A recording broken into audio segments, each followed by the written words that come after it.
ఈ రాశి ఫలితాలు ఈ నెల 17వ తారీఖు నుండి 23వ తారీఖు వరకు వర్తిస్తాయి. ముందుగా గోచారం. మేషంలో కుజుడు, వృషభంలో రవి బుధుడు, మిథున రాశిలో గురువు శుక్రుడు, సింహరాశిలో కేతువు, కుంభరాశిలో రాహు, మేన్ రాశిలో శని. తదుపరి మకర రాశి. మకర రాశి వారికి ఈ వారం చాలా వరకు అనుకూలంగా ఉంది. వివాహ ప్రయత్నాలు చేస్తున్న వారికి వివాహం కలిసి వస్తుంది. అదేవిధంగా వృత్తి ఉద్యోగాల పరంగా రావాల్సిన బెనిఫిట్స్ ఏవైతున్నాయో రావడం, మంచి ఉద్యోగం వచ్చే అవకాశం గోచరిస్తోంది. ఖర్చును అదుపులో ఉంచుకుంటారు. ఏదైనా రావాల్సిన ధనం కూడా చేతికి అందుతుంది. కష్టానికి ప్రతిఫలం కొంతవరకు లభిస్తుంది. వీరికి వ్యయాధిపతి, తృతీయాధిపతి అయిన గురువు షష్టంలో ఉన్నారు. ఆరోగ్య రీత్యా కొన్ని జాగ్రత్తలు తీసుకోవాలి. దూర ప్రాంత ప్రయాణాలు, సెల్ఫ్ డ్రైవింగ్ విషయంలో జాగ్రత్తలు తప్పనిసరిగా తీసుకోవాలి. భాగ్యాధిపతి, షష్టమాధిపతి అయిన బుధుడు పంచమంలో ఉన్నారు, రవితో కలిసి ఉన్నారు. చతుర్థంలో కుజుడు ఉన్నారు. భూ సంబంధించిన విషయాలు లాభసాటిగా ఉంటుంది. ఏదైనా మనసు స్థిమితంగా ఉంచుకొని ఒక పనిని ఆలోచన చేసి ముందుకు వెళ్ళాలి. ప్రతి పనిని రెండు అర్థాలుగా తీసుకుని మనకు వస్తుందా రాదా, మనం చేయగలమా లేదా అనే ఆలోచనతోటి వెళ్ళకూడదు. ఏదైనా సరే ఒక నిర్ణయాన్ని తీసుకున్నప్పుడు దానికి కట్టుబడి ఉండి ముందుకు వెళ్ళినట్టయితే మంచి ఫలితాలు ఉంటాయి. లేకపోతే ఎవరో ఏదో అన్నారు, మనం ఇలాగే ఉందాం, ఇలాగే వెళ్దాం, నా ఇష్టం వచ్చిన ధోరణితో నేనే వెళ్తాను, నాకు ఎవరు చెప్పాల్సిన అవసరం లేదు, ఈయన ధోరణి ఒక్కొక్కసారి వస్తుంటుంది. ద్వితీయంలో రాహు బలంగా ఉన్నప్పటికీ మనసు అనేది స్థిమితంగా ఉండదు. ఉద్యోగం వస్తుంది కానీ చేద్దామంటే తర్వాత చూసుకుందాం, లేదా ఇంకో ఉద్యోగం చూద్దాం అనే, లేదా ఇంకో అంతకంటే మంచి ఉద్యోగం వస్తుందా, లేదా మనం చేయలేమా, మనకి ఇంతకంటే ఇదే ఉంటుందా, ఇటువంటి విధాలుగా ఆలోచన ఉంటుంది. ఏదైనా స్థిమితంగా ఉండి మనం నిర్ణయం తీసుకుని ప్రయత్నం చేసి ఏదైనా ఫలిస్తుంది. కానీ మనం అలా జరగదు. వాళ్ళు ఎలా ఉన్నారు, వీళ్ళు ఎలా ఉన్నారు, వాళ్ళు అలా బాగుపడ్డారా, లేదా ఇలా బాగుపడ్డారా, మనం ఎప్పుడు బాగుపడతాం, ఈ ఆలోచనలు ఎక్కువగా ఉంటాయి. ఇవన్నీ పక్కన పెట్టేసేయండి. మీకు ఎలా ఉన్నారో, మీరు ఏం చేయదలుచుకున్నారో ఉద్యోగ రీత్యా చక్కగా వచ్చిన ఉద్యోగాన్ని చక్కగా చేసుకున్నట్లయితే భవిష్యత్తు బాగుంటుంది. లేకపోతే అప్పుల పాలవడం అనేది చెప్పదగిన సూచన. అదేవిధంగా ధనాన్ని ఎంతవరకు సాధ్యమైనంత వరకు తక్కువగా ఖర్చు పెట్టినట్లయితే భవిష్యత్తు బాగుంటుంది. క్రెడిట్ కార్డులకి, పర్సనల్ లోన్కి దూరంగా ఉండడం చెప్పదగిన సూచన. ఈ రాశిలో జన్మించిన స్త్రీలకు ఉద్యోగరీత్యా, వ్యాపారరీత్యా కలుసుబడితనంగా ఉంటుంది. అయితే ఎవరో చెప్పిన మాటలు విని మన ఉద్యోగం మానేసి కొత్త ఉద్యోగానికి వెళ్ళిపోదాం, మనకి ఎవరు చెప్పాల్సిన అవసరం లేదు, మనకి ఇంతకంటే మంచి ఉద్యోగం వస్తుందేమో అని ఉన్న ఉద్యోగాన్ని వదులుకోవడం అనేది జరుగుతుంది. ప్రతి ఒక్క మాట 10 మంది చెప్పిన మాట వినకుండా వాళ్ళు చెప్పింది వినండి. కానీ అంతిమంగా మీరు నిర్ణయం తీసుకుంటే మీరు లాభపడతారు. లేకపోతే నష్టపోయేది మీరే. ఎవరు 10 మంది 10 రకాలుగా చెప్తారు, మీరు అటు వెళ్ళండి ఇటు వెళ్ళండి, కానీ తర్వాత నష్టపోయేవారు మీరే. అవసరంగా ఎవరు సహాయ సహకారాలు కూడా చేయరు. ఇటువంటి విషయంలో జాగ్రత్త వహించాలి. లేకపోతే మీకు మీరుగానే నష్టపోయే అవకాశం గోచరిస్తుంది.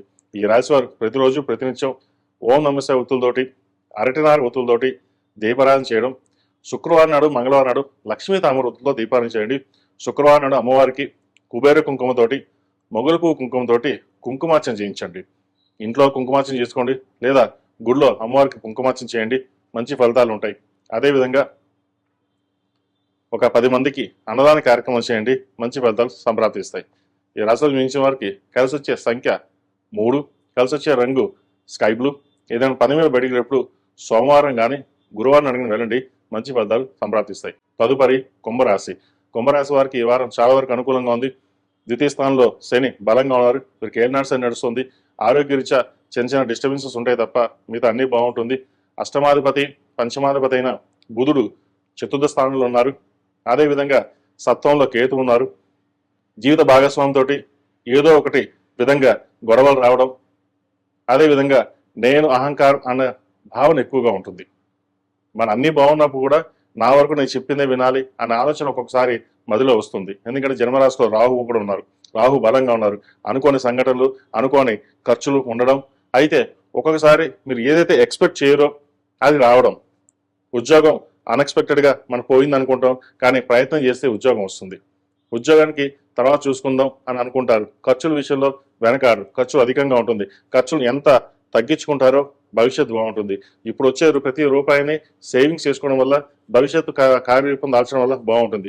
సంతానం సంబంధించిన విషయాలు అంత అనుకూలంగా లేదు. సంతానంలో ఉద్యోగం వస్తున్న వారికి ఉద్యోగం పోవడం అనేది జరుగుతుంది. మనకు అసలు ఉద్యోగం ఉందా లేదా సంతానానికి అనే ఆలోచన కూడా వస్తుంది. ఒక రకంగా చెప్పాలంటే సంతాన విషయంలో మీ నెగ్లిజెన్సీ వల్లే వాళ్ళు ఇబ్బంది పడుతున్నారని గ్రహించండి. ఏదైనా సరే సంతానం బాగుంటే మనం బాగుంటాం. అంతేగాని సంతానం ఇబ్బంది పెట్టి మనం ఇబ్బంది పడడం వల్ల అది భవిష్యత్తులో మనకే ఇబ్బందులు ఉండే అవకాశం గోచరిస్తుంది. ఎంత ఫైనాన్స్ పరంగా బాగున్నప్పటికీ కుటుంబ పరంగా బాగుండాలి, భార్యాభర్తల మధ్య సఖ్యత ఏర్పడాలి, అన్నీ మనకే తెలుసు అనే ధోరణి ఏ రోజు వెళ్ళకూడదు. ఇది అందరికీ కాదు, కొంతమంది మటుకే. ఏ నడుస్తుంది బాగున్నప్పటికీ గోచారీత్యా భాగస్వామి గొడవలు ఉండే అవకాశం లేకపోలేదు. ఏదైనా సామరస్యంగా వెళ్ళి ముందుకు వెళ్తే మంచి ఫలితాలు ఉంటాయి. ఈ రాశిలో జన్మించిన స్త్రీలకు వృత్తి ఉద్యోగాల పరంగా సానుకూలంగా ఉంటుంది. వ్యాపార పరంగా చేసే ప్రయత్నాలు నష్టం వచ్చే అవకాశం గోచరిస్తుంది. ఏకపక్ష ధోరణితో వెళ్లకుండా 10 మందితో కలిసి వెళ్ళినట్టయితే మంచి ఫలితాలు ఉంటాయి. లేకపోతే ఇబ్బంది ఉండే అవకాశం గోచరిస్తుంది. సహోదరి మధ్య స్థిరాస్తులకు సంబంధించిన విషయాలు గొడవ వచ్చే అవకాశం గోచరిస్తుంది. ఏదైనా సరే వాళ్ళకి ఎందుకు ఇవ్వాలి, అన్నీ మనమే తీసుకోవాలి అనే ఆలోచన కూడా ఎక్కువగా ఉంటుంది.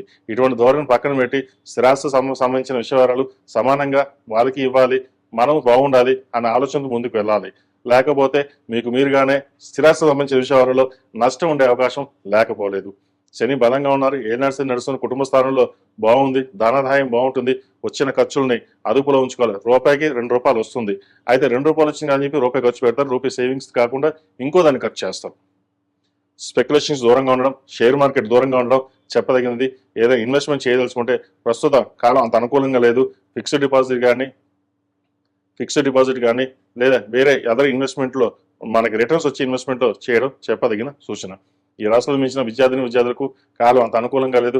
విద్య మీద శ్రద్ధ తగ్గడం లేదా పై చదువు కోసం బయటికి వెళ్తా ఉండడం ఇటువంటి ఆలోచన ఎక్కువగా ఉంటుంది. కుటుంబ స్థానం అంత అనుకూలంగా లేదు. కుటుంబంలో చిన్న డిస్టర్బెన్స్ వల్ల మానసికంగా కృంగిపోయే అవకాశం గోచరిస్తోంది. కాబట్టి ఎటువంటి విషయాలైనా సరే మనసుకు తీసుకోకుండా వాళ్ళు బాగుండాలి, వాళ్ళ కోసం మనం ఏదైనా చేయాలి.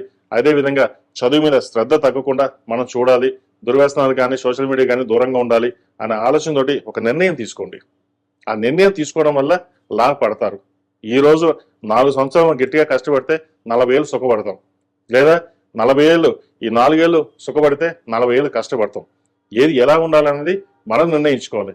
జాతకం అనేది ఒక 50% వరకే ఉంటుంది, కానీ మిగతాది మన మీద డిపెండ్ అయి ఉంటుంది. మనం ఎలా ఉండాలి, మనం ఎలా నడవడిక ఉండాలి, ఎడ్యుకేషన్ పరంగా మనం ఎలా ఎదగాలి, మనకి సపోర్ట్ చేసిన తల్లిదండ్రులకి మనం ఎలా చూసుకోవాలి, మనం ఎంత కష్టపడి చదవాలి అన్నది మీ మీద డిపెండ్ అయి ఉంటుంది. కాబట్టి జాతకరీత్యా కొంతవరకు ఉంటే మిగతా అది మన మీద డిపెండ్ అవుతుంది. కాబట్టి జాతక విశ్లేషణ విషయంలో చదువు విషయంలో నెగ్లిజెన్సీ లేకుండా చక్కగా భవిష్యత్తు కోసం ప్రణాళికలు చేసుకోండి. భవిష్యత్తు బాగుంటుంది. ఈ రాశిలో జన్మించిన వారు ప్రతిరోజు ప్రతినిత్యం దక్షిణామూర్తి స్తోత్రం పఠించడం, శని స్తోత్రం పఠించడం చెప్పదగింది. అఘోర పాదం చేయించినట్లయితే మరిన్ని మంచి ఫలితాలు ఉంటాయి. అదేవిధంగా సప్తముఖి, అష్టముఖి రుద్రాక్ష మెడలో ధరించండి, మరిన్ని మంచి ఫలితాలు సంప్రాప్తిస్తాయి. ఈ రాశిలో జన్మించిన వారికి కలిసి వచ్చే సంఖ్య 2, కలిసి వచ్చే రంగు స్కై బ్లూ. ఏదైనా పని మీద పడేటప్పుడు గురువారం కానీ శుక్రవారం వెళ్ళండి, మంచి ఫలితాలు సంప్రాప్తిస్తాయి. మేషం నుండి మీనం వరకు ఉన్నటువంటి రాశి ఫలితాలు నా పరిజ్ఞానం సహకరించిన మేరకు ఈ వారం రాశి ఫలితాలను తెలియజేశాను. సర్వే జన సుఖినో భవంతు, లోక సంస్థ సుఖినో భవంతు. ఓం శాంతి శాంతి శాంతి.